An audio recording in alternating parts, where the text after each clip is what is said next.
주님께서 여러분과 함께 마르코가 전한 거룩한 복음입니다. 예수님께서는 주간 첫날 새벽에 부활하신 뒤 마리아 막달레나에게 처음으로 나타나셨다.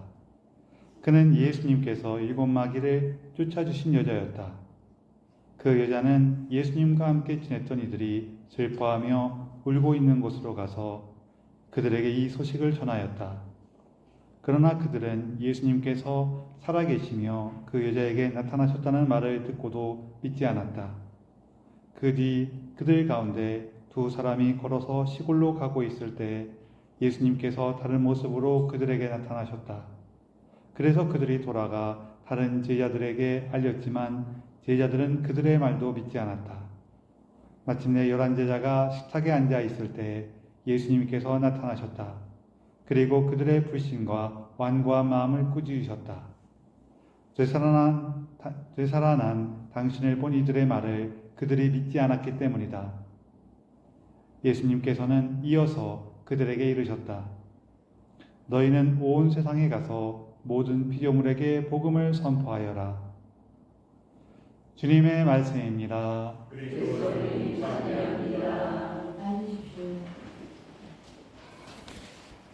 삼위 예수님, 서로 인사 좀 나누세요.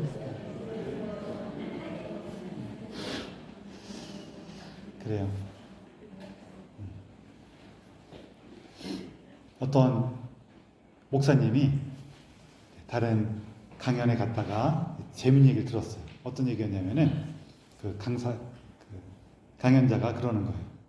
저는 제 인생의 가장 행복했던 순간을 제 아내가 아닌 다른 여인의 품에서 보냈습니다. 그런 거예요. 그 사람들이 술렁술렁 할 거 아니에요? 바로 저희 어머니십니다. 그랬어요. 사람들이 막 웃고 좋아했어요. 그쵸? 그리고 나서 이 목사님이 그 얘기를 듣고 너무 재밌어갖고 나도 가서 해야지 하고 자기 예배 때에 그 얘기를 딱 시작을 한 거예요. 제가 고백할 것이 하나 있습니다. 저는 제 인생에 가장 행복했던 순간을 제 아내가 아닌 다른 여인의 품에서 보냈습니다. 다 그랬어요. 그랬더니 거기 있던 그 신자들이 다 수렁수렁 할 거 아니에요. 그렇죠? 근데 큰 문제가 있었어요. 뭐였냐면은 이 목사님이 건망증이 심했어. 건망증이 심해갖고 딱 거기까지 얘기했다 사람들이 술렁술렁 하니까 이 목사님이 속으로 흐뭇해갖고 이제 내가 딱 얘기하면 되겠지 하고 했는데 그 다음 얘기가 생각이 안 나는 거예요. 그 목사님이 서갖고 이러다가 그런데 그 여인이 누군지 생각이 안 납니다. 그랬어요. 이제 우리가 정말로 예외적인 경우가 있긴 있는데 보통의 경우에는 정말 어머니 품 안에서 행복한 시간을 보내죠. 기억은 잘 안 날 거예요. 그렇죠? 아주 어릴 때여서 좀 우리가 어머니 품 안에 있을 때가 가장 행복했던 순간이었을 거야. 딱 그렇게 생각을 해요. 그처럼 어머니와 자녀들의 그 친밀함과 함께 있음이 굉장히 커요. 오늘은 우리가 사실은 부활 8일 축제 중에 이제 토요일 미사를 봉헌하는데 그 의미는 성모 신신 미사로 우리가 봉헌하는 거예요. 성모님에 대한 마음을 기억하고 성모님과 함께 우리 믿음의 삶을 살아가기를 그 도움을 청하면서 미사를 봉헌하는데 오늘 부활 8일 축제 기간이어갖고 요 부활 8일 축제 기간은 우리가 매일매일 주님의 부활을 기뻐하고 하느님을 참여하면서 보내는 기간이기 때문에 미사는 8일 축제로 하고 마음은 성모님과 함께 예수님의 부활을 기뻐하고 하느님께 감사하면서 이제 미사를 봉헌하는 겁니다. 그러면서 오늘 이제 드리고 싶은 얘기는 부활과 성모님에 대한 얘기예요. 부활과 성모님에 대한 얘기는 사실은 말할 게 별로 없어요. 왜 없을까요? 성경에 나와 있는 게 별로 없어. 그러면은 성경에는 왜 나와 있는 게 없을까요? 이게 저기 교부 교부 때부터 계속 했던 얘기들이 있어요. 한 가지는 뭐냐면은 성경에서 얘기하는 거는 예수님의 그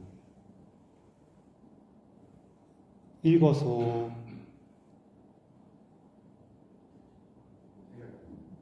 생각이 안 나요.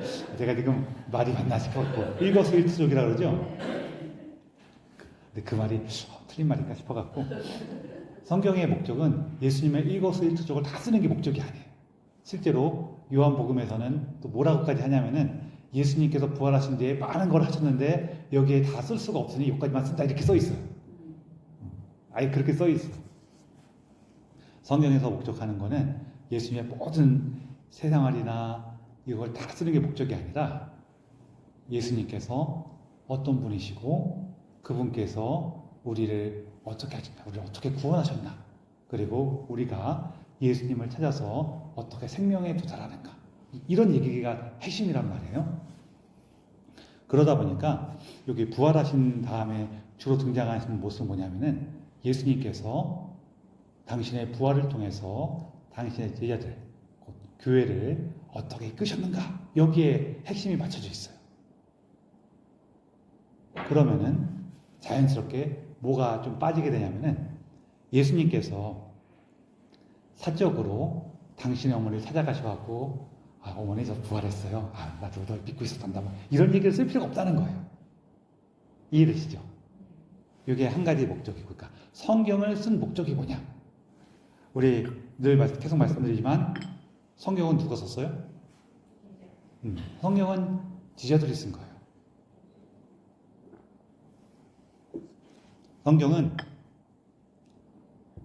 예수님께서 자 여기 앉아봐, 이제 내가 불러주는 걸 받아 적어, 이렇게 해서 쓴 게 아니라 제자들 곧 교회가 예수님을 만나고 예수님과 함께 살면서 교회가 목격하고 만났던 그 예수님을 쓴 거란 말이에요.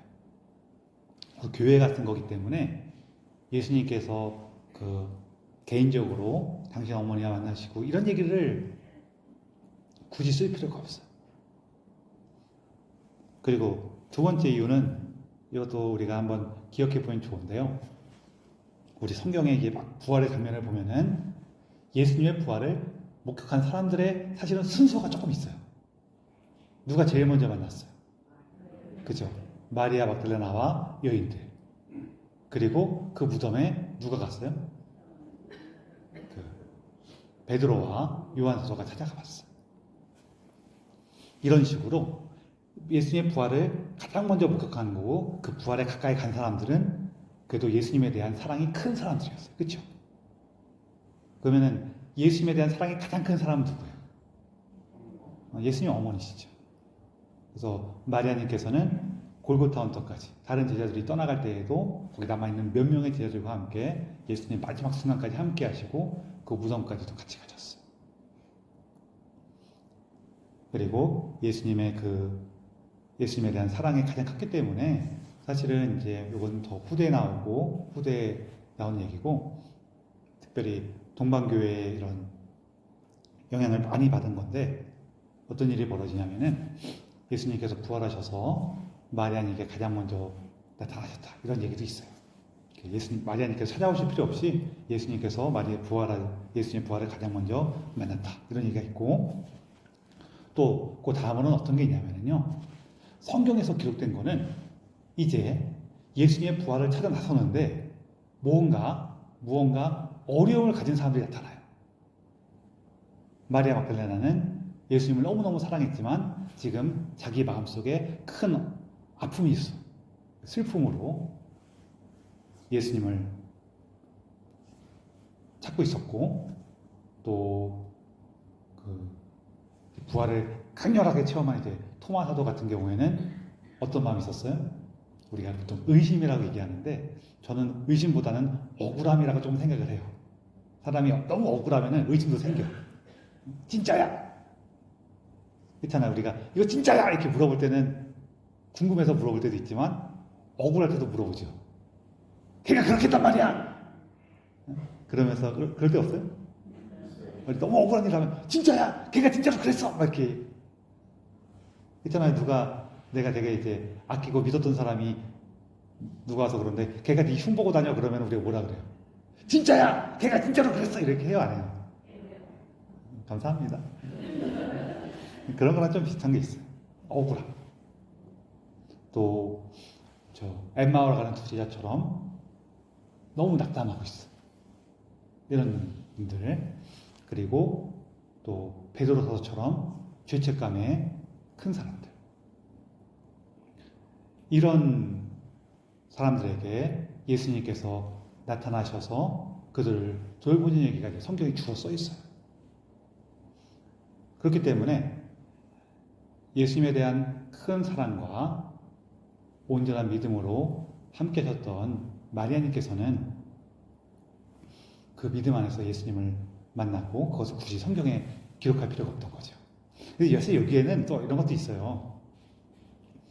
우리 옛날에 위인전기 같은 것도 보면은 뭐 이순신 장군께서 아침에 일어나셔서 아침 식사를 드셨다 이런 얘기 써 있어요, 안 써 있어요? 잘 안 써 있어요. 왜 안 써 있어요? 아침을 안 드셨기 때문에. 그러니까 너무나 자연스러운 거.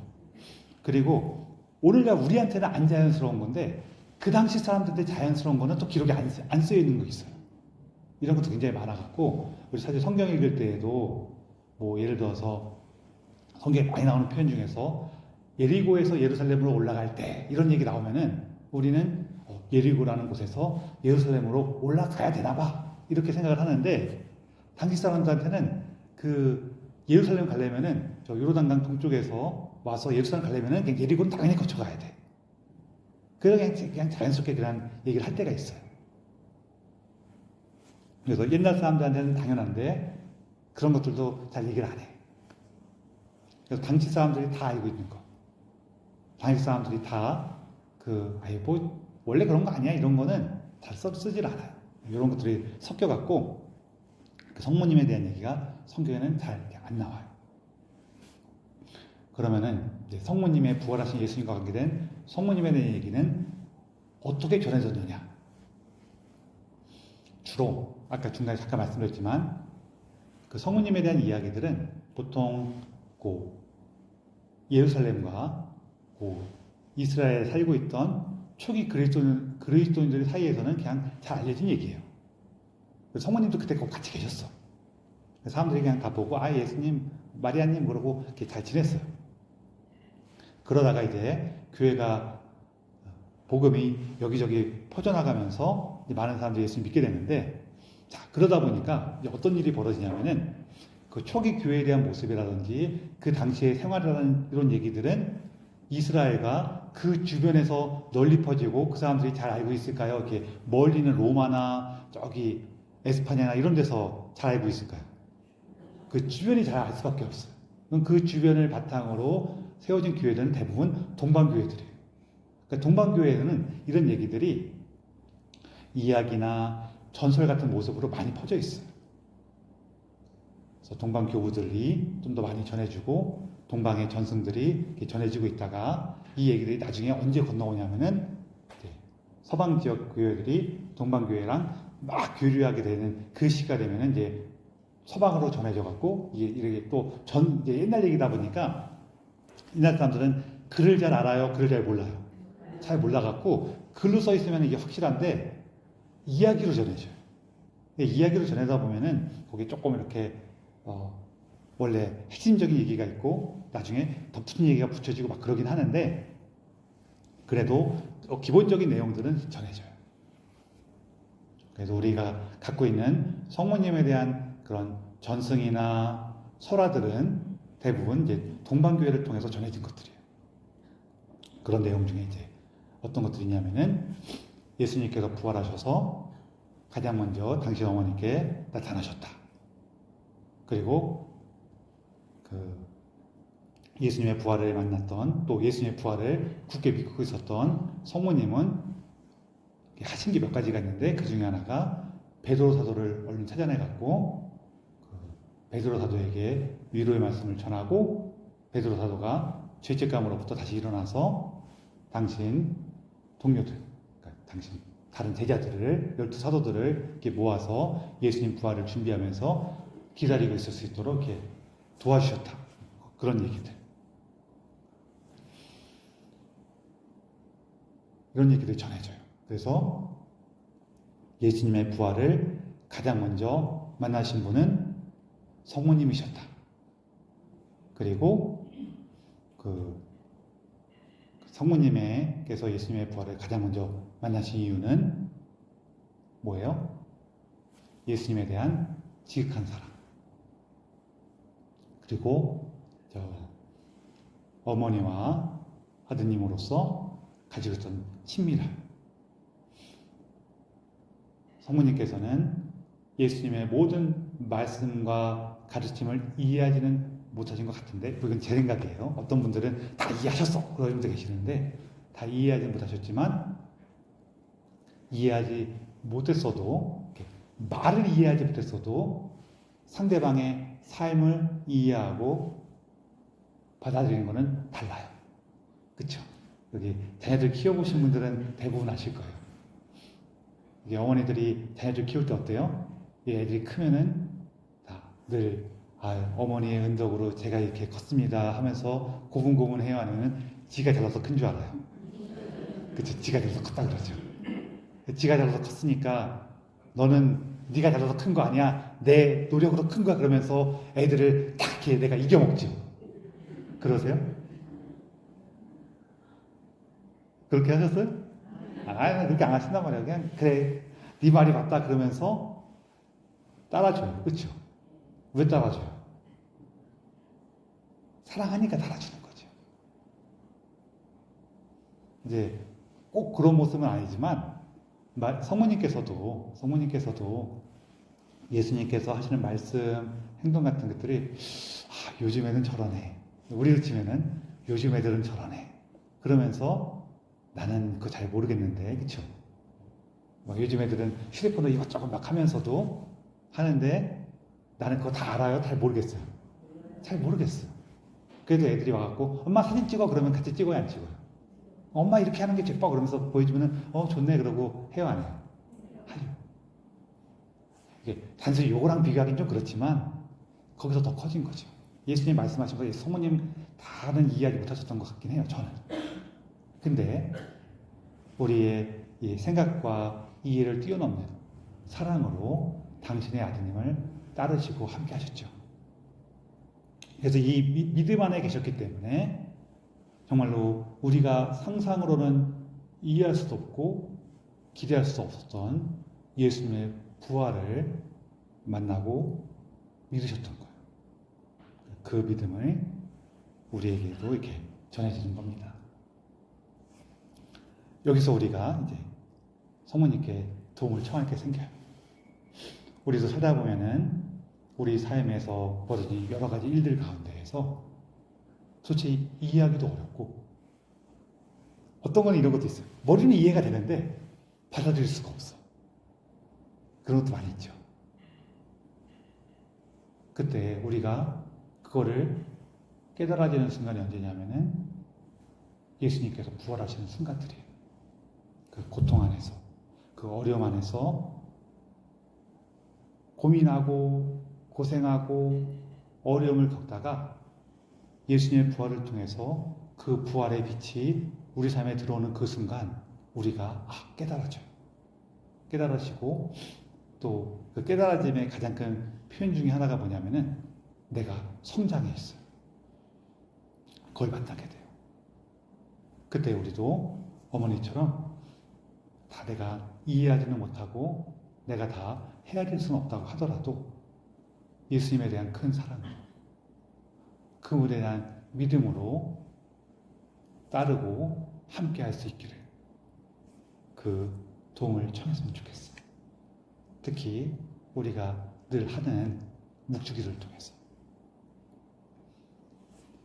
저도 그렇지만 사실 저도 그래요. 저도 어릴 때에 비하면 묵주기도 안 해. 우리가 옛날보다 묵주기도 잘 안 하죠. 저만 그럴지도 몰라요. 저만 그럴지도 몰라요. 여러분들은 안 그러실 수 있는데 우리 정말로 묵주기도 해야 돼요. 저도 묵주기도 이제 어떻게 전 하냐면은 우리가 묵주기도나 이렇게 묵상하는 거에 많이 미숙해진 것 중에 하나가 이유 중에 하나가 세상에 너무 자극적이야. 재밌는 게 너무 많아. 그렇죠?